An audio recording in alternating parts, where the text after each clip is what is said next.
ہمارے چینل پر آپ سب کو خوش آمدید۔ اگر آپ نے ابھی تک ہمارے چینل کو سبسکرائب نہیں کیا تو جلدی سے کر لیجیے اور بیل آئیکن بٹن کو بھی پریس کر دیجیے تاکہ ہماری تمام نئے آنے والی ویڈیوز کو آپ ٹائملی دیکھ لیں۔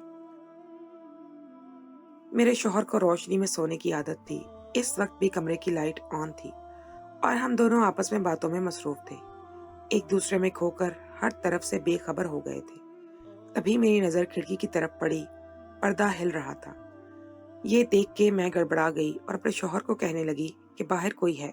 انہوں نے میری بات کو نظر انداز کیا، مگر تھوڑی دیر کے بعد جب میں نے زور سے چلا پڑی کہ باہر کوئی ہے تو وہ بدمزہ پیچھے ہٹ گئے اور کہنے لگے کہ تمہارا وہم ہے، ایسا کچھ بھی نہیں ہے، بھلا اس وقت کون باہر ہو سکتا ہے۔ مگر وہ میرا وہم نہیں تھا، میں نے خود کھڑکی کے پردے کو ہلتے ہوئے دیکھا تھا، اور جب میں اپنی بات پر اڑی رہی تو وہ کمرے سے باہر چلے گئے۔ پھر جب وہ کمرے میں واپس آئے تو ان کے چہرے کے تاثرات عجیب تھے اور وہ کافی غصے میں لگ رہے تھے۔ یہ دیکھ کے میں گڑبڑا گئی اور ان سے پوچھنے لگی کہ کیا بات ہے، آپ کا موڈ یکدم کیوں آف ہو گیا ہے؟ انہوں نے بغیر کوئی بات کیے لائٹ آف کر دی اور میرے پاس آ کر بولے کہ موڈ تو تم آف کرتی ہو اور بعد میں پھر اس کی وجہ پوچھنے لگتی ہو۔ وہ گمبھیر آواز میں کہتے ہوئے پھر میری طرف متوجہ ہو گئے تھے اور میں پھر یہی سوچتی رہ گئی کہ کھڑکی کا پردہ کیوں ہل رہا تھا۔ اس کے بعد میرے شوہر ہمیشہ لائٹ آف کر کے سونے لگے تھے اور یہ بات میرے لیے حیرانگی کا باعث تھی، کیونکہ وہ بچپن سے روشنی میں سونے کے عادی تھے اور اب یکدم سے لائٹ آف کر دینا میرے لیے حیرت کا باعث تھا۔ جب میں ان سے یہ بات پوچھتی تو وہ مجھے ٹال دیتے اور کہتے کہ تم ہی تو روشنی میں بے چین رہتی ہو، سو نہیں سکتی تھی۔ تمہارے لیے اگر میں نے اپنی عادت کو بدل لیا ہے تو بجائے خوش ہونے کے تم اس بات پہ بھی اعتراض ہی کر رہی ہو۔ اور ان کی محبت پر میں مسکرا دی تھی۔ اس دن میں کپڑے دھو رہی تھی، دوپٹہ میں نے بے پرواہی سے تار پر ڈال رکھا تھا، کیونکہ ہمارے گھر میں کوئی غیر مرد تو تھا ہی نہیں۔ ایک میرا شوہر تھا، میری ساس تھی اور میرا دیور تھا جو میرے لیے بچوں جیسا تھا، اور وہ بھی مجھے اس نظر سے نہیں دیکھتا تھا، تو اس وجہ سے میں مطمئن تھی۔ میں جلدی جلدی بھاگ بھاگ کر اپنا کام نپٹا رہی تھی، کیونکہ کپڑے دھونے کے بعد میں نے شام کے لیے کھانا بھی بنانا تھا۔ تبھی مجھے اپنے چہرے پر کسی کی نظروں کی تپش کا احساس ہوا۔ میں نے سر اٹھا کر سامنے دیکھا تو میرا 15 سالہ دیور مجھے غور سے دیکھ رہا تھا۔ میں اسے دیکھ کر مسکرا دی، یوں بھی میں اسے بچہ ہی سمجھتی تھی، اور جب بھی وہ مجھے ایسے دیکھ رہا ہوتا تھا تو میں مسکرا کر نظر انداز کر دیا کرتی تھی۔ مگر آج اس کی نظروں میں نہ جانے ایسا کون سا تاثر تھا جو مجھے چونکنے پر مجبور کر رہا تھا۔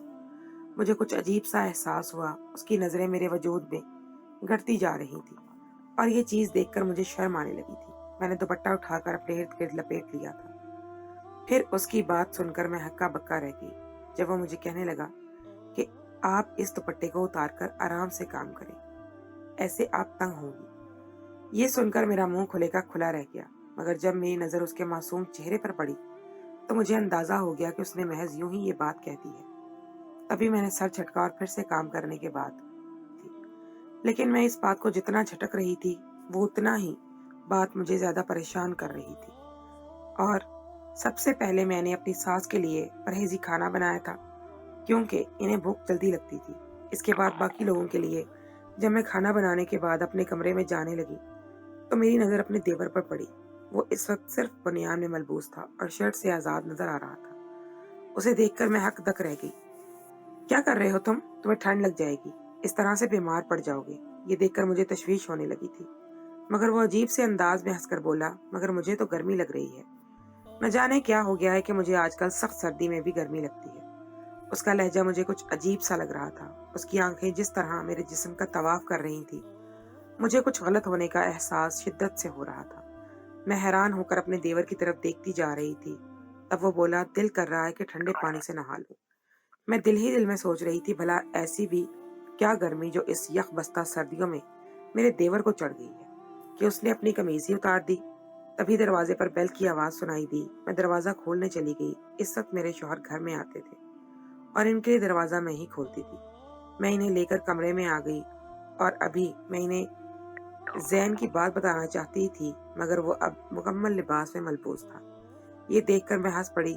وہ محض مجھے چڑھانے کے لیے ایسا کہہ رہا تھا۔ مجھے ایک پل کو اس پر غصہ آتا تھا۔ اس کی حرکتیں عجیب لگتی تھی۔ وہ اپنی عمر سے بڑا بڑا محسوس ہونے لگتا تھا اور اگلے ہی پل وہ اپنے چہرے پر ایسی معصومیت سجا لیتا کہ مجھے اپنی سوچ پر ہی شرمندگی ہونے لگتی تھی کہ میں نے ایک معصوم بچے پر شک کیا، مگر میں بھی کیا کرتی۔ اس کا رویہ دھوپ چھاؤں جیسا تھا، پل میں تولا پل میں ماشا، کیونکہ میں اتنے سالوں سے اس کے ساتھ رہ رہی تھی اور اچانک ہی اس کے رویے میں اس قسم کی تبدیلی آ گئی تو ظاہر سی بات ہے کھٹکا تو ہو رہا تھا، کیونکہ اس نے اسکول بھی چینج کر لیا تھا۔ مجھے ایسے لگ رہا تھا جیسے اس کے نئے اسکول کا ماحول اچھا نہیں ہے اور وہاں پر اس کے دوست یار اچھے نہیں ہیں، تبھی تو اس کی مزاج، عادت، سب کچھ اتوار میں تبدیلی آئی تھی۔ لیکن اس تبدیلی کے بارے میں کسی سے کچھ کہہ بھی نہیں پا رہی تھی، کیونکہ یہ کوئی چھوٹی بات نہیں تھی۔ میرا اور میرے دیور کا رشتہ بہت حساس اور نازک تھا۔ اگر میں اپنی ساس سے یا اپنے شوہر سے اس بارے میں کوئی بھی بات کرتی تو وہ لوگ مجھے ہی غلط ٹھہراتے کہ اتنی بڑی ہو کر ایک بچے پر الزام تراشی کر رہی ہے۔ اس لیے میں نے سوچ لیا تھا کہ میں اپنے دیور کو زیادہ لفٹ نہیں کرواؤں گی اور اس کو اپنے اور اس کی عمر اور رشتے کا فرق دکھاؤں گی اور جتاؤں گی تاکہ وہ اپنی حرکتوں سے پیچھے ہٹ جائے۔ رات کو میں کچن میں کھانا بنا رہی تھی جبھی وہ میرے پاس آ کر کھڑا ہو گیا۔ جیسے میں روٹی پکا کر ہاٹ پاٹ میں رکھنے لگی اور پیچھے ہٹی تو میں نے اس کے ساتھ ٹکرانا تھا۔ یکدم میں بدحواس ہو گئی اور سامنے دیکھا تو میں مسکرا دی۔ تم نے تو مجھے ڈرا ہی دیا تھا، کیا کر رہے ہو یہاں پہ کھڑے ہو کر؟ اس نے میری بات کا جواب نہیں دیا، وہ وہیں پر کھڑا رہا کافی دیر تک۔ جب مجھے اس کی وہ موجودگی محسوس ہوئی تو میں نے اسے سوالیہ نظروں سے دیکھنے لگی۔ کیا بات ہے، تمہیں کچھ چاہیے؟ وہ معنی خیز نظروں سے مجھے دیکھتے ہوئے بولا۔ مجھے آپ سے کچھ ایسا چاہیے، کہتے ہیں اس کی نظریں مجھے اسے وجود کو چیرتی ہوئی محسوس ہو رہی تھی۔ میرا یہ ہمیشہ سے معمول تھا کہ میں کوئی بھی کام کرتے ہوئے دوپٹہ اتار کر سائڈ پہ رکھ دیا کرتی تھی، اور اس وقت بھی میں دوپٹے سے بے نیاز تھی اور اپنا کام کرنے میں مصروف تھی۔ اب جب میں نے اس کے چہرے کے تاثرات اور اس کی نظروں کے مفہوم کو دیکھا تو میرے پورے جسم میں ایک سرد لہر دوڑ گئی۔ میں نے فوراً سے دوپٹہ اٹھا کر اپنے ارد گرد یوں لپیٹ لیا جیسے میں خود کو اس کی نظروں سے بچانے کی کوشش کر رہی ہوں۔ وہ مجھے ہمیشہ سے مختلف انداز میں دیکھتا ہوا کچن سے باہر نکل گیا تھا۔ میں وہیں پر سن کھڑی رہ گئی تھی اور سوچنے لگی کہ یہ سب کیا تھا؟ یہ میرا وہم تھا یا سچ تھا؟ جسے میں چھوٹا بچہ سمجھ رہی تھی اس کی نظر یکدم کیوں بدل گئی تھی؟ میں جتنا سوچتی جا رہی تھی، جتنا الجھتی جا رہی تھی، جب بھی میرے کندھے پر کسی نے ہاتھ رکھا میں یکدم اچھل پڑی۔ خوف سے میرے منہ سے چیخ نکل گئی تھی، اور جب پلٹ کر دیکھا تو وہاں پر میرے شوہر کھڑے تھے۔ وہ مجھے یوں بدحواس ہونے پر حیران ہو رہے تھے۔ کیا بات ہے، تم اتنا کیوں ڈر گئی تھی؟ میرے یوں ڈرنے پر وہ زور سے ہنس پڑے تھے اور میں بھی انہیں دیکھ کر مسکرا بھی نہیں سکی تھی۔ اب میں انہیں کیا بتاتی کہ آج کل میں ان کے بھائی کی کیا تبدیلی محسوس کر رہی ہوں۔ میں چاہ کر بھی یہ بات نہیں بتا سکتی تھی۔ یوں بھی وہ چھوٹا بچہ تھا اور میرے شوہر کا بھائی تھا۔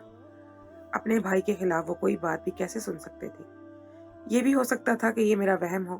یہ سوچ کر میں نے خود کو بہلا لیا کہ میں اس سے عمر میں بہت بڑی ہوں، وہ میرے بارے میں ایسا سوچ بھی کیسے سکتا ہے؟ مگر اس کے بعد دن بدن اس کا بہانے سے مجھے چھونا اور میرے انتہائی قریب آ کر کھڑے ہو جانا، اس کی نظریں انتہائی قریب آ کر کھڑے ہونے پر اپنے وجود کے آر پار محسوس کرنا، مجھے یہ سب بکھلا دینے کے لیے کافی تھا۔ میں اب بہت پریشان ہو گئی تھی کہ میں کیا کروں، کیسے اس سب سے نپٹوں۔ جب میرے شوہر مجھے الجھا ہوا دیکھتے تو وہ الٹا سوالیہ انداز سے مجھے دیکھنے لگتے، مجھ سے سوال پوچھنے لگتے کہ کیا بات ہے، تم اتنی پریشان اور الجھی ہوئی کیوں رہنے لگی ہو؟ اب میں انہیں کیا بتاتی کہ میرے ساتھ یہ سب کیا ہو رہا ہے۔ اس دن ایک عجیب بات ہوئی۔ میرے دیور کو پچھلے دنوں کچھ سے بخار تھا اور وہ اسکول بھی نہیں جا پا رہا تھا اور میں اس کے پاس جانے سے ہچکچا رہی تھی۔ ادھر میری ساس کہنے لگی کہ میرے اور زین کے لیے کھچڑی بنا دو، یوں بھی اس کی طبیعت خراب ہے، یہ مرغن غذائیں اس کی صحت کے لیے ٹھیک نہیں ہیں۔ میں نے اپنی ساس کی بات پر عمل کیا، ان دونوں کے لیے میں نے کھچڑی بنا لی تھی۔ جب میں اپنے دیور کو کھانے پر بلانے کے لیے کمرے میں گئی تو اس نے کھانا کھانے سے انکار کر دیا اور کہنے لگا کہ ابھی مجھے بھوک نہیں ہے، میں بعد میں کھا لوں گا۔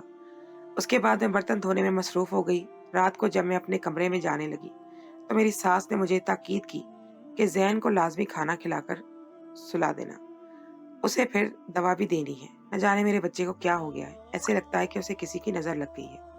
میں نے پھر دوبارہ سے کھچڑی گرم کی اور اپنے دیور کو دینے کے لیے جب اس کے پاس گئی تو یہ دیکھ کر میں حق تک رہ گئی، کیونکہ میں جب اس گھر میں شادی ہو کر آئی تھی تو پہلے ہی دن مجھے میرے شوہر نے یہ بات اچھے سے سمجھا دی تھی کہ میرے لیے میری ماں اور چھوٹے بھائی سے بڑھ کر کوئی بھی نہیں ہے۔ تم نے میری ماں کا بہت اچھے سے خیال رکھنا ہے، میری ماں کو اپنی ماں اور میرے بھائی کو اپنا بھائی سمجھنا ہے۔ میں نے इनकी बात को गिरा से बांध लिया। यूँ भी मेरी सास रिवायती सास की तरह नहीं थी। वो बहुत ही अच्छी और मिलनसार थी। मुझसे बहुत मोहब्बत से पेश आती थी, बिल्कुल बेटियों की तरह मुझे चाहती थी। और मेरा देवर भी मेरी बहुत इज़्ज़त करता था। हर वक़्त उसकी ज़ुबान मुझे भाभी-भाभी कहते नहीं थकती थी। शादी को 5 साल का अरसा गुज़र चुका था और अब मैं इन सब लोगों से दिली तौर पर जुड़ चुकी थी। मायके में मुझे जाने का वक़्त ना मिलता था। मुझे अपने शौहर से इस बात पर कोई शिकवा नहीं था। कभी-कभार अम्मी बाकी बहनें आकर यहीं पे मुझे मिल जाया करती थी।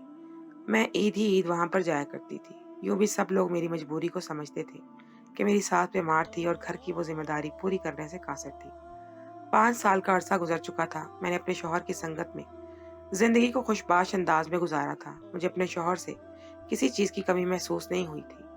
मेरे मुँह से बात निकलने से पहले वो पूरी कर दिया करते थे। मगर एक बच्चे की कमी थी, जो मुझे इन 5 सालों में शिद्दत से महसूस हुई थी और इसका एहसास दिलाने के लिए अक्सर रिश्तेदार ख़वातीन और मोहल्ले की औरतें पेश-पेश रहती थी, जिससे मुझे ये बराबर हो जाता था कि मैं एक बहुत बड़ी नेमत से महरूम हूँ। मैं दिल ही दिल में एहसास कमतरी में मुब्तला होने लगी थी। शायद यही वजह थी कि अपने देवर से मैं बहुत ज़्यादा मोहब्बत करने लगी थी। वो घर में सबसे छोटा था और मेरी तमाम तर तवज्जो का मरकज़ भी वही था। मैं दिन के वक़्त उसे अपने पास ही सुलाया करती थी। स्कूल से आने के बाद उसे पढ़ाती, उसका हर काम अपने हाथों से करती थी। वो भी मुझसे बहुत मोहब्बत करता था। चूँकि मेरी सास बीमार थी, इस वजह से उसके तमाम काम मैं ही सरअंजाम देती थी। तभी वो मुझे बहुत पसंद करता था। मैं भी उसे बच्चा ही समझती थी। काम-काज करते हुए मैं दुपट्टे से बेनियाज़ हो जाया करती थी। और 1-2 बार मेरे शौहर ने इस बात पर टोका भी कि तुम काम-काज करते हुए दुपट्टे में रहा करो। उनकी बात सुनकर मैं हँसी में टाल दिया करती थी। घर में कौन-सा कोई मर्द है, मैं अकेली ही तो होती हूँ। यूँ भी ज़ैन मेरे नज़दीक बिल्कुल बच्चा था, जिसे किसी भी चीज़ की, किसी बात की कोई समझ ही नहीं थी। वो अब 15 साल का हो चुका था और अब वो 8वीं क्लास में पढ़ता था। अभी तक उसकी पढ़ाई की ज़िम्मेदारी मुझ पर ही थी। जब मैं उसे पढ़ा रही होती थी तो अक्सर वो मुझे गौर से देख रहा होता था। कई बार वो मेरे कपड़ों की तारीफ़ करता, फैशन की तारीफ़ करता। उसे मैं सजी-सवरी मेकअप में बहुत अच्छी लगती थी और जब भी वो मुझसे तैयार होने की फ़रमाइश करता तो मैं मुस्कुरा दिया करती थी। उसकी पसंद के कपड़े पहनती तो ये देखकर वो बहुत खुश होता था। 8वीं क्लास में ही उसने ज़िद करनी शुरू कर दी थी। उसे मोबाइल लेना है। मेरे शौहर ने इस बात की सख्ती से मुखालफत की और कहने लगे कि वो बच्चा है, उसके हाथ में मोबाइल देना मुनासिब नहीं है। तुम नहीं जानती आजकल के लड़कों को ऐसा ना हो कि वो दूसरों की सोहबत में आकर खराब हो जाए। नेट पर वो सब कुछ देखने को मिल जाता है जो हमें देखना इस उम्र के बच्चों के लिए किसी भी तरह मुनासिब नहीं लगता। उन्होंने मुझे धक्के छुपे लफ्जों में मना कर दिया था, मगर मैं इन बातों को एक कान से सुनकर दूसरे कान से निकाल दिया करती थी। यूँ भी ज़ैन मेरे नज़दीक बिल्कुल मासूम सा बच्चा था। मैंने अपने शौहर से ज़िद करके उसे मोबाइल दिलवा दिया था। उस दिन वो बहुत खुश था। उसने मुझे ज़ोर से अपने गले से लगा लिया था। उसकी गिरफ्त मजबूत थी और उसके हाथ भी मेरे जिस्म पर अजीब अंदाज में रेंगने लगे थे। मगर उसे बच्चा समझकर नज़रअंदाज कर दिया था मैंने। मगर अब मेरे शौहर बात-बात पर मुझे टोकने लगे थे। न जाने उन्हें क्या मसला था, वो मुझे खुलकर कोई बात नहीं कहते थे। दिन-ब-दिन जब ज़ैन ने भी मुझे बहाने-बहाने से छूना शुरू कर दिया, तो मैं भी ठटक कर रह गई थी कि ज़रूर कोई ऐसी बात थी जिसकी वजह से मेरे शौहर भी मुझे बात-बात पे टोकते थे। उस दिन जब मैं ज़ैन के कमरे में खाना देने के लिए आई, तो उसकी आंखें बंद थीं। ग़ालिबन वो सो रहा था, मगर उसके मोबाइल पर जब मेरी नज़र पड़ी, तो मैं ठटक कर रह गई। वहाँ पर इंतहाई वाहियात सीन चल रहा था। ऐसा सीन जिसको देखकर मैं शर्म से पानी-पानी हो गई थी। मैं कभी अपने शौहर की मौजूदगी में ये सब देखने के बारे में सोच भी नहीं सकती थी। तभी मुझे ज़ैन पर गुस्सा आने लगा। मैंने खाने की ट्रे साइड टेबल पर रखी और उसे गुस्से से झंझोड़ कर बोली, तुम ये क्या देख रहे हो? तुम्हें शर्म नहीं आती क्या? वो हड़बड़ा कर उठ बैठा और मेरी तरफ सवालिया नज़रों से देखने लगा। मैंने मोबाइल की तरफ इशारा किया तो उस सब के लिए तुमने मोबाइल लिया था। वो परेशान हो गया और कहने लगा कि मैं नहीं जानता ये सब क्या है। मैं तो फ़िल्म देख रहा था, मुझे नहीं पता ये मोबाइल मेरे पास कैसे आ गया। वो सख्त घबरा गया था, बुरी तरह खौफज़दा हो गया था। उसके चेहरे पर मासूमियत नज़र आ रही थी। मैं उसकी बातों में आ गई और समझ गई कि हो सकता है वो सच कह रहा हो। तभी मैंने उसे कहा कि अगर आइंदा ऐसी चीज़ सामने आ भी जाए, तो नहीं देखनी चाहिए। ऐसी गलत चीज़ें होती हैं। वो अजीब-सी नज़रों से मुझे देखते हुए बोला कि आखिर इसमें गलत क्या है? क्या आप ये सब नहीं देखती? उसका अंदाज़ ऐसा था जो मुझे ठटकने पर मजबूर कर गया था। मैं उसे सख्ती से कहने लगी कि आइंदा मुझसे इस अंदाज में बात मत करना, वरना मैं तुम्हारे भाई से शिकायत लगा दूंगी। ये सुनकर वो डर गया और यूं भी वो मेरे शौहर से बहुत ही ज्यादा दबता था। खाना खिलाने के बाद मैंने उसे दवा पिलाई। वो अपने कमरे में मैं आ गई थी। मैं सख्त परेशान थी और ज़हनी तौर पर उलझी हुई थी। मुझे उलझे हुए अंदाज में देखकर मेरे शौहर कहने लगे, क्या बात है, आज तुम इतनी चुप चुप क्यों हो? मैंने इन्हें मुस्कुरा कर टाल दिया और कहने लगी, थक गई हूँ शायद, इसलिए आपको ऐसे महसूस हो रहा है। इसके बाद मैं सोचने लगी कि ये सब क्या है? ये मेरा वहम है या वाकई मेरे छोटे देवर की आदतें खराब हो रही हैं? ये बात ऐसी थी जो मैं किसी के साथ शेयर भी नहीं कर सकती थी। दिन ब दिन उसकी हरकतें मुझे इसकी तरफ मशकूक कर रही थी। इस दिन दोपहर का वक्त था, मैं अपने कमरे में सो रही थी जब एकदम मुझे अपने चेहरे के पास किसी की गर्म-गर्म सांसों का एहसास हुआ था। मैं एकदम हड़बड़ा कर उठ बैठी और जब सामने देखा तो ज़ैन मेरे ऊपर झुका हुआ था। ये देखकर मैं गुस्से से भुना गई थी और एक ज़ोरदार चांटा उसके चेहरे पर रसीद कर दिया था। तुम्हें शर्म नहीं आती? ये तुम क्या कर रहे हो? मेरे इस रद्द-ए-अमल पर वो बौखला गया और उसकी आंखों में आंसू आ गए और कहने लगा कि इसमें गलत क्या है? आप मेरी भाभी हैं और मैं बचपन से ही आपसे प्यार करता था, मगर अब ना जाने क्या हो गया, आप मुझसे सीधे मुंह बात ही नहीं करती। कभी कभी मुझसे खिंची खिंची सी रहती हैं। इसके चेहरे पर सिवाय मासूमियत के और कुछ भी नहीं था। ये देखकर मैंने अपने लहजे को नरम कर लिया और उससे कहने लगी कि ये चीज गलत है। तुम कब बड़े होगे? अब तुम बच्चे नहीं हो। मैं तुम्हें इन चीजों से, इन बातों से समझना चाहिए। इसके बाद ऐसा कई बार होने लगा था, जिसे मैं चाह कर भी नजरअंदाज नहीं कर पा रही थी। बात बात पे वो मेरा हाथ पकड़ लेता और उसके जिस्म की चीरती हुई निगाहें मुझे परेशान कर दिया करती थी और अब मैं उसे सख्ती से पेश आने लगी थी। गुस्से से उसका हाथ झटक दिया करती थी। एक दिन जब मैं उसे फिर से वाहियात फिल्म देखते हुए देखा तो मेरा गुस्से से दिमाग घूम गया और मैंने फिर कई थप्पड़ उसके चेहरे पर रसीद कर दिए। वो बेयकीनी से मुझे देखता रह गया। अब मैंने सोच लिया था कि अब मैं इसके साथ बिल्कुल भी नरमी से पेश नहीं आऊंगी, उसके साथ सख्ती करूंगी ताकि दोबारा वो ऐसा कुछ ना करने के बारे में सोच सके। अब मैंने उसे बुलाना, बात करना छोड़ दिया था। ये सब मेरे शौहर और सास दोनों ने नोट किया था। मेरी सास तो गाहे बगाहे मुझे मेरे बदलते मूड की वजह से पूछती थी। मुझे हैरानगी अपने शौहर की वजह से होती थी। उन्होंने मुझसे कभी कुछ नहीं पूछा था कि तुम्हारा ज़हन से इस दर्जा क्यों रवैया बदल गया है। अगर मैं सख्ती से पेश आई भी तो वो मुझसे इस बारे में बाज़-पुरस नहीं करते थे, जबकि मेरी सास को इस बात पर गुस्सा आ जाता था और वो अक्सर मुझसे बदज़न हो जाया करती थी और मुझे ये समझ में नहीं आता था कि इन्हें मैं कैसे समझाऊं। मेरा देवर अभी छोटा नहीं था, ना समझ सकता था।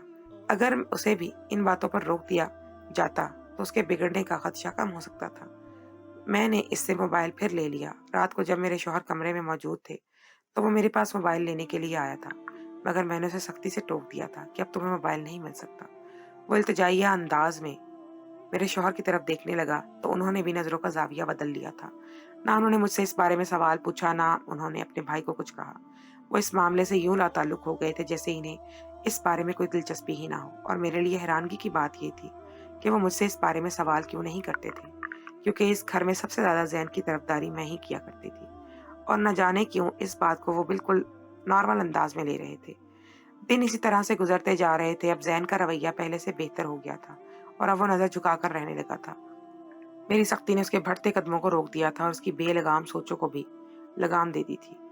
इस दिन रात को खाना खाने के बाद जब अपने कमरे में मैं आई तो मेरे शौहर कहने लगे कि मैं तो इस बात पर शुक्र अदा करता हूँ कि उसने मुझे इतनी समझदार बीवी अता की है, जिसे कोई भी बात बताने की जरूरत पेश नहीं आती और वो बिन कहे समझ जाती है। उनकी बातों पर मैं हैरानगी से उन्हें देखने लगी और उनके पास आकर बैठ गई कि क्या मतलब, आप किस बारे में बात कर रहे हैं? उन्होंने मुस्कुराकर मेरा हाथ थाम लिया और कहने लगे कि जिस तरह से तुम मेरे छोटे भाई को राह रास्त पर लेकर आई हो, तुम्हारा रवैया काबिल तहसीन है। मैं इन्हें हैरानगी से देखने लगी। मैं तो इन्हें इनके मामले से बिल्कुल ही लाताल्लुक समझ रही थी, मगर शायद वो कुछ ना कुछ जानते थे।